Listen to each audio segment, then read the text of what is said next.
nossos agradecimentos aos 37 países que nos acompanham.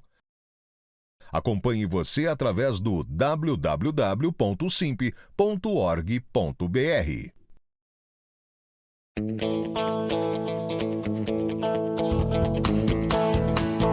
Começa agora o programa Hora e a Vez da Pequena Empresa, sempre levando para você muitas informações e atrações. Confira. O auditor e perito contador Vitor Estanquevicius explicando as diferenças entre serviços de auditoria e serviços de perícia contábil. E nesta semana, o presidente do Simp, Joseph Cury, recebe Robson Morelli, editor-geral de esportes do Estadão. Fique conosco.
Após a crise que aconteceu na Inglaterra com a mudança do primeiro-ministro, começa a ganhar um contorno, um acordo mundial para, de alguma forma, tentar conter a inflação.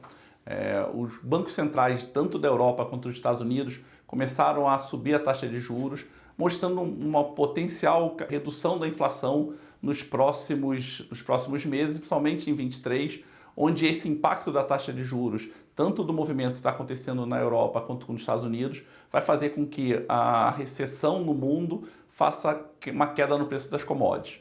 No início do movimento, o dólar até ganhou força perante o euro, mas no momento atual o dólar começou a se equilibrar e o euro começou a ganhar força outra vez, mantendo esse equilíbrio. Parte disso tem a ver com a própria eleição da Inglaterra, do novo primeiro-ministro, que de alguma forma trouxe um pouco mais de estabilidade. Ele é uma pessoa mais voltada no setor econômico e vai fazer com que, de alguma forma, a Inglaterra continue se estabelecendo.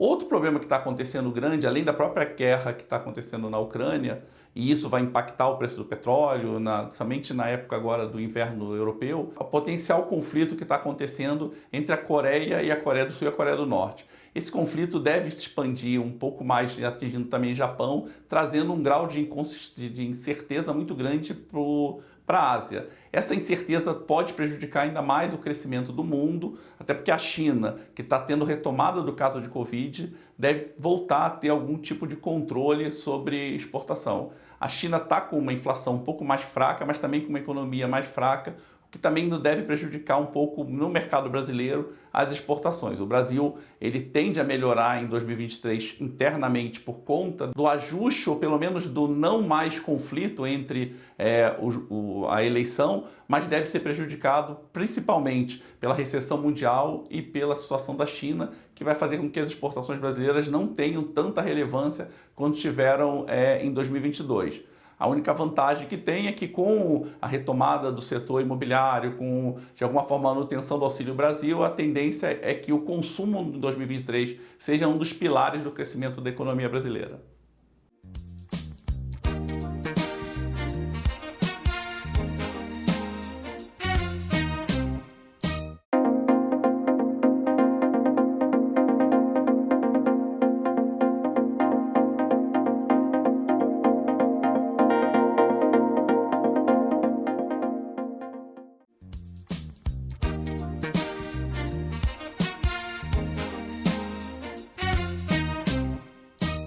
O O governo de Cabo Verde, em parceria com a OGAN, a FUNSEX, Fundação Centro de Estudos do Comércio Exterior e o SIMP, Sindicato da Micro e Pequena Indústria do Estado de São Paulo, realizará um webinar de apresentação da primeira edição do New Economy Award, dia 22 de novembro, às 11h30.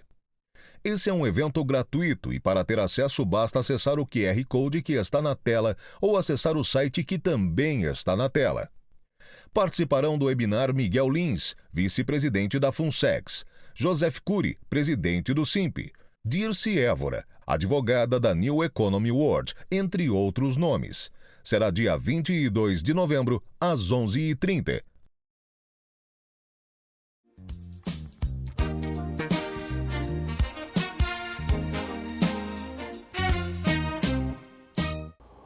Hoje falarei sobre uma dúvida corrente, que é a diferença entre as atividades do auditor contábil para as atividades do perito contador. São atividades profissionais distintas. Vejamos.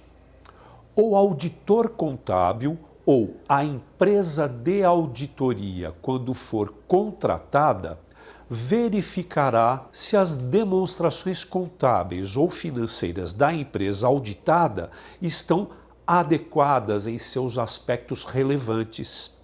Então, quando uma organização encerra suas demonstrações contábeis ou financeiras de cada ano, ela poderá ou deverá, por força da lei ou do seu contrato social ou do estatuto social, deverá promover a contratação de uma empresa de auditoria externa ou independente que elaborará, ao final dos seus trabalhos, um parecer, um relatório de auditoria. Se o auditor nada encontrar, nenhum erro relevante nestas demonstrações contábeis ou financeiras anuais, o relatório de auditoria será chamado parecer limpo, sem ressalvas. Ao contrário, se o auditor ou a empresa de auditoria encontrar erro relevante, irá apresentar em seus relatórios, no seu parecer, qual é este erro identificado pela auditoria, e este parecer será chamado, diferentemente da primeira situação, parecer com ressalvas, e repito, as ressalvas serão apresentadas no relatório.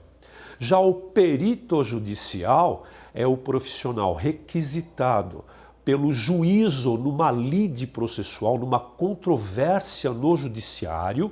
Este perito atuará a pedido do juízo para responder determinadas situações, determinadas controvérsias surgidas no processo judicial, a fim de responder às perguntas de três partes, os quesitos que serão apresentados pelo autor do processo judicial, pelo réu e também pelo juízo.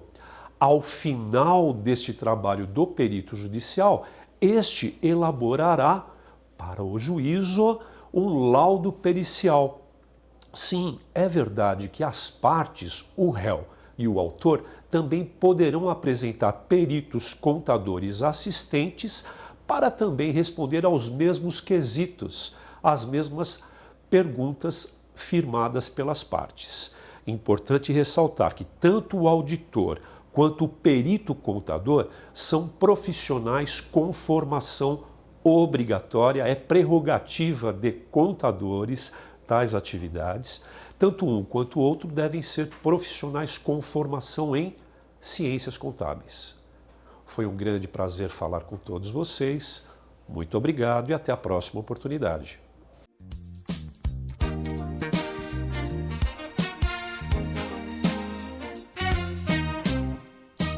Bem-vindo ao site da Captar. Você pode conhecer e comprar nossos cursos a partir da navegação na Home, indo até a área de cursos em destaque ou navegando pelo menu, que são essas três barrinhas perto do nosso logo. Com o foco em conhecer todos os cursos do nosso cardápio, você pode clicar em cursos e escolher uma das categorias. Você irá clicar no menu, depois em cursos e em todos os cursos. Na página que irá aparecer para você tem todos os cursos disponíveis na nossa plataforma. Agora é escolher o que você quer cursar, clicar no botão Matricule-se, pagar e esperar a liberação do curso na sua área do aluno. Parabéns pela escolha e seja bem-vindo. Entrevista da semana. O nosso convidado de hoje é Robson Morelli, editor de esportes do Estadão. Nosso tema: futebol, Copa do Mundo, influência na economia, no mundo e as influências do presente momento. É um prazer tê-lo conosco. Obrigado, Cury. Obrigado a todos. É bom estar aqui com vocês também. Muito obrigado. No passado a gente cantava "Pra frente Brasil, salve a seleção". Lembra dessa música? Lembro sim. Como é que está o momento atual, na sua avaliação? Está todo mundo junto, está dividido? Como é que é esse cenário? Olha, para mim está dividido. A gente tem informações, apurações, pessoas que vêm falar com a gente. Está dividido. O sentimento para a Copa do Mundo em relação à seleção brasileira está dividido. Desta vez, por causa da política do Brasil, jogadores se manifestaram. E isso tem consequências. É ótimo que eles tenham se manifestado, porque a gente cobra muito deles essa saída da bolha desse mundo que eles vivem, desse mundinho que eles vivem. Sim. Tem uma sociedade, precisa participar, precisa sentir os problemas, precisa falar sobre os problemas. E eles falaram, eles se posicionaram na política. Sim. Mas isso traz consequências. E a gente vê hoje que o torcedor está bem polarizado, está bem dividido. Tem gente que não vai acompanhar a seleção por causa de alguns jogadores. Então isso é um reflexo de tudo isso, né? Dessa manifestação que tem a ver com a política brasileira. Nós temos um momento, eu acho que único, diferenciado do passado. Estamos saindo de uma eleição e entrando numa Copa do Mundo, o que é inédito. Qual é a análise social de tudo isso, econômica disso? Como é que isso afeta as pessoas? Como é que isso afeta, por exemplo, o patrocinador, o telespectador em casa ou não, o turismo? Qual a tua avaliação mais ampla do quadro? E eu acho que afeta tudo, Sim. tudo. A gente tinha uma Copa do Mundo no meio do ano, antes das eleições. Então você tinha o Brasil se preparando ali em maio, junho, para começar a Copa do Mundo, a festa do futebol. Patrocinadores a mil, televisão, todo mundo mostrando a seleção brasileira. Nós invertemos isso nesta Copa do Mundo por causa do calor lá do Catar. Então a Copa do Mundo acabou saindo depois da eleição presidencial. Isso dividiu, como eu acabei de falar. Sim. A CBF, que cuida da seleção brasileira, ela está tentando, com comerciais em TV, mudar um pouco essa característica e tentar resgatar a bandeira do Brasil, a bandeira brasileira, em prol da seleção brasileira. É uma consequência da polarização política. Os patrocinadores que assinam com a seleção brasileira também sofreram com isso. Claro. Porque um dos lados da nossa política usou a camisa verde e amarela. Sim. Tem reflexo. Sim, sem dúvida. Todo mundo veste a camisa verde e amarela com certa tranquilidade, com certa isenção, pensando apenas só no futebol? É difícil, mas comece uma campanha para que isso se recupere, para que dê tempo de abraçar de novo a seleção brasileira com as cores da seleção brasileira. E esperar começar o jogo, que quem sabe ganha uma partida, começa a mudar o cenário para que o Brasil esteja unido novamente via esporte e outras atividades também como reflexo. A gente não sabe se o fim da eleição colocou um ponto final nisso. Sim. A gente ainda está vivendo o reflexo de tudo que foi Sim. anos atrás e que chegou aqui. Mas a expectativa é essa, que o Brasil comece a jogar, que o Neymar dê um drible, faça um gol, ou outros jogadores, não precisa ser um outro, qualquer um. E que todo mundo abrace a seleção de novo. O futebol sempre foi isento a tudo isso. Quando era a Copa do Mundo, todo mundo pintava sua rua, pegava sua bandeira e ia torcer para a seleção. É verdade. Hoje eu não sei se está assim. Não se vê isso hoje. Pelo menos aqui em São Paulo, a gente não vê esse entusiasmo que existia no passado em relação ao futebol. Não, nós estamos há 2 semanas da Copa do Mundo, pertinho, uma semana da Copa do Mundo, e as bandeiras tremulam por outros interesses. Agora, falando do Catar, país Pequeno? Fecha um pouquinho a mão. Menor aí. 3 milhões de habitantes? Perto de 3 milhões de habitantes. Qual é o cenário disso? Não é econômico. O Catar não entrou nisto em função de recurso financeiro. O Catar é rico. Claro. O Catar tem petróleo. Isso. Agora, como é que fica esse cenário? Porque agora o epicentro do mundo chama-se Catar. É isso. Aí você tocou num ponto interessante. O mundo inteiro vai olhar para o Catar a partir de agora. É o país sede da Copa do Mundo. A FIFA tem mais filiados, tem mais nações filiadas do que a ONU. Mais do que a ONU. Mais do que a ONU.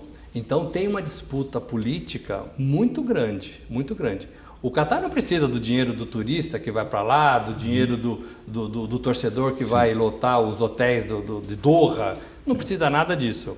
Mas ele é um país mais forte agora, porque a FIFA fincou a bandeira de uma Copa do Mundo no mundo árabe. É a primeira vez. É histórico esse momento? É histórico, como foi histórico na África do Sul, em 2010, também não tinha tido uma Copa do Mundo em 2010, na África do Sul, de Nelson Mandela, e agora no mundo árabe, né?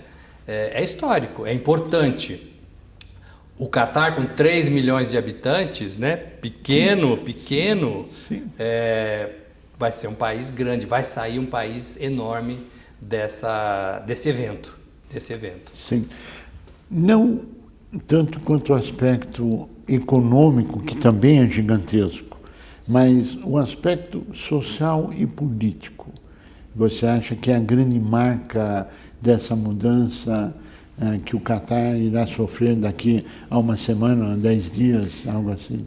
Ele é sede de uma Copa do Mundo, de uma entidade fortíssima no futebol. Sim. Que tem mais filiadas, como eu disse, do que a ONU. Sim. Tem peso isso. Muito. Ele está de braços dados com a FIFA. Sim. Mais do que a Arábia Saudita, mais do que os outros países ali da região. Ele sai mais forte politicamente. É um agregador no conjunto árabe inteiro? Pode ser. Quer dizer, um indutor de um processo? Pode ser. Se você fortalece a região partindo de um epicentro, Sim. que se chama Catar, Sim. que é para onde todo mundo vai olhar agora. Sim. E você está ali do lado, você tem parcerias comerciais, você tem interesses, o Catar tem interesses. Sem dúvida. Agora, a Copa do Mundo, o esporte em si, está vivendo também um reflexo da pandemia que afetou o mundo, da guerra, Ucrânia, Rússia, ou Rússia e Ucrânia, crise econômica, inflação, etc. Isto passa ao largo do futebol ou isto também afeta fortemente patrocinadores, jogadores, o bastidor, aquilo que é diferente numa Copa do Mundo? A Copa do Mundo em si, não. Eu acho que ela é muito planejada e muito negociada em todos os seus sentidos. Em todos os seus sentidos. Quando a FIFA finca a bandeira no país, ela toma conta do país. Existe uma discussão grande sobre como vai ser o comportamento da torcida dentro do Catar, se pode isso, se pode aquilo, se pode beber, se não pode beber. Existem marcas de bebidas alcoólicas que patrocinam o futebol. Essas marcas vão estar no Catar. Então tem interesse comercial em tudo isso. Os Jogos Olímpicos do Japão não teve público. Os jogos foram fechados dentro do Japão, dentro de Tóquio, sem a participação do público. Este é o primeiro grande evento esportivo com a participação do público. Então tem interesse de companhias aéreas, tem interesse da rede hoteleira, tem interesse... Porque o Catar não consegue abrigar todo mundo que vai para a Copa. Então os países ao redor também vão sair lucrando com isso, também vão usar mão de obra, rede hoteleira, transporte... para ficar um pouquinho com a fatia de tudo isso. Tem esse desafio. Claro. Fusão cultural, porque você tem um choque cultural extremamente forte quando se fala dos Emirados, Catar, etc. E o resto do mundo. Um deles você tocou en passant, que é a bebida alcoólica, o festejar.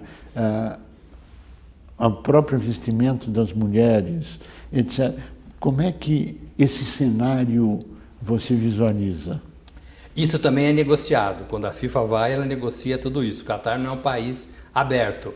Tem a inclusão da comunidade LGBT, por exemplo. Sim. Há uma discussão muito grande disso. Sim. Vai poder, não vai poder, vai ser permitido, não vai ser permitido. Beber nas ruas, como a gente está acostumado a ver no futebol em qualquer lugar do mundo, né? Não só no Brasil, não. Sim. Existe essa liberdade. Vai poder, não vai poder, vai ser restrito, não vai ser restrito.